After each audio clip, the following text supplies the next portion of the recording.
guys, this is the Fat Panda, and I am here with the Week 10 power rankings for the WPF Season 5. Playoffs are quickly approaching for our coaches, and I am sure that it is on most of their minds. Those who are already locked are thinking about future matchups. There are several that are on the cusp and doing everything they can to make it in with these last couple weeks. And the few coaches that are out looking forward to see if they can maybe spoil someone else's chances. We're going to go over the list here like usual, and then right before the end, I do have a little playoff picture to give you a quick glimpse of kind of where all the coaches are currently sitting in a nice, convenient picture for you.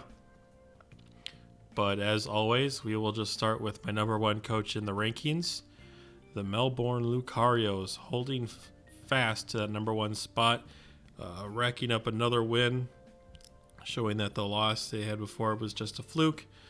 This week it was Max Gengar stealing the show after a big scare by the opposing team's Excadrill, kind of flinching the game back into an actual tussle. But Melbourne did manage to pull it out as usual, and thus has remained at the top of the power rankings. At number 2, we have the Boston Red Sox, who displayed absolute dominance against Seattle Serperiors, using only Kyurem and Vaporeon of the entire team to mop up all of Seattle's squad. Absolutely dominating position, and well-deserving to hold down on the number 2 slot.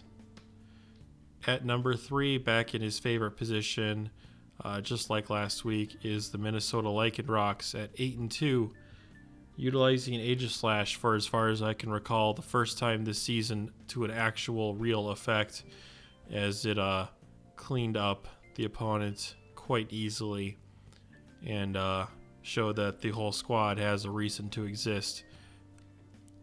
Number 4, we have Vegas Gold Magnemites at 7-3, bringing quite the tech this week in Eject Pack Terrakion, taking advantage of those close combat drops to provide a free switch.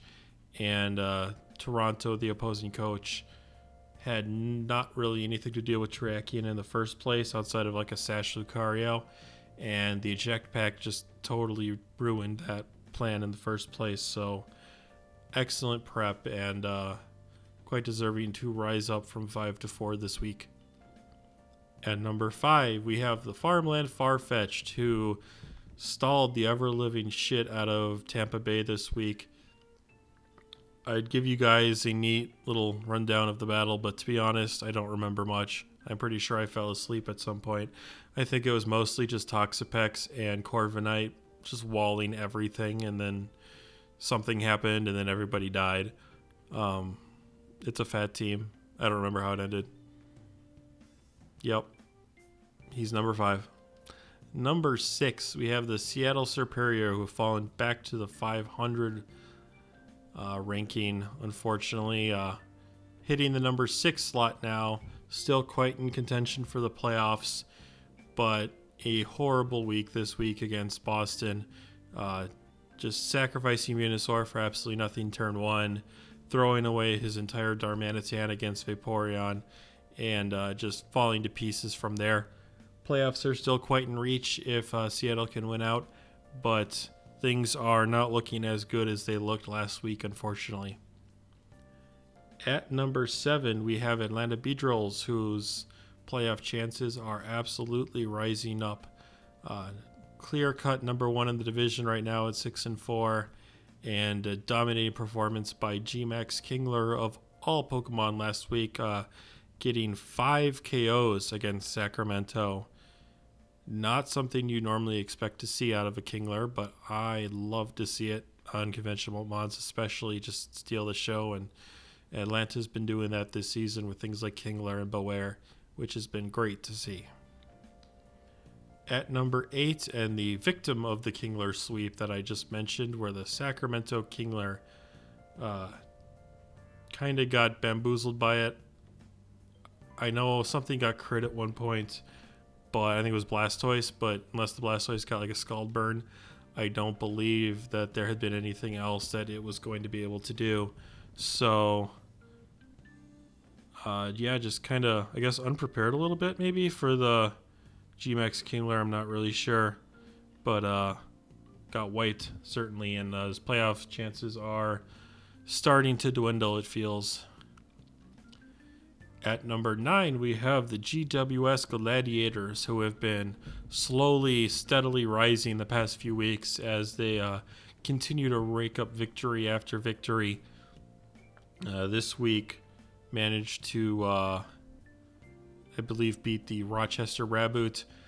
Basically softened up the entire team, and then that led to a quick and easy 0 or a cleanup, necking 4 KOs in 4 or 5 turns. Quite simply, good solid play like that, and we will absolutely be seeing the Gladiators in the playoffs. I believe they currently control their own destiny at 5-5, so things are looking decent for them if they continue to play like they have been. At number 10, we have the Tennessee Red Gyarados, who completed their Week 9 battle, but not their Week 10 battle, so they are still one behind. I believe they used Melmetal a lot and actually managed to do something with it in their Week 9 battle. But I'm not commenting on the Week 9 battles for the most part here. So, no battle this week for Tennessee. 5-4, still alive for the playoffs, especially if they manage to win the Week 10 battle when it finally occurs.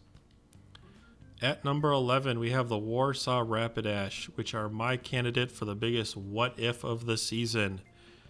They have not won a single game ever since trading away GWS Toxtricity for this Alchemy that has done absolutely nothing for them. They were 4-2 and just came off a absolutely dominating win featuring Toxtricity, and now they're 4-6 and not looking great for playoff chances. Easily my candidate for worst trade of a long time that I've seen, and it's absolutely showing why. As we get to number 12, the recipient of the trade for the Toxtricity, the Bolton Bulldoors. They did lose last week. They've lost most weeks, but their team is playing a lot better, actually going toe-to-toe with Melbourne this time. And while he lost in the end, I believe that there was absolutely a chance to win after he flinched a Passamian with a couple different plays. I think he could have snuck a win out of and upset the Melbourne Lucarios. But it's good to see the team clicking, and hopefully he's got something to look forward to in the last couple weeks to, close out the season on a high note.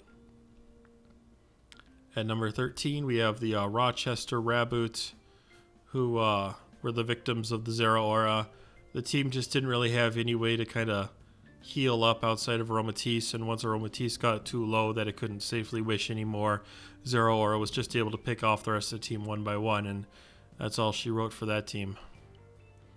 At number 14, we have the Toronto Torterra, who have been unfortunately on a losing streak. This week falling victim to Terrakion. The team itself is very weak to Terrakion except like Clefable, and Clefable didn't even come to this match. So there you have it. Lucario actually was fairly well set up with the Focus Sash, and there were no hazards or anything. But it just so happened that Eject Pack Terrakion is a thing that someone would bring, and managed to deal with that prep and just kind of run house through Toronto's team this week. At number 15, we have the Tampa Bay Toxtricity, who were the matched up team against Farmland in that long, dragged out stall fest. I don't really have any good notes. I just know he wasn't able to break through the fat. But I wasn't going to go and watch the entire battle again just to come up with 30 seconds more material, so sorry. At number 16, we have the Hekseville Honchkrow. Did not play this week. They should be doing it this weekend.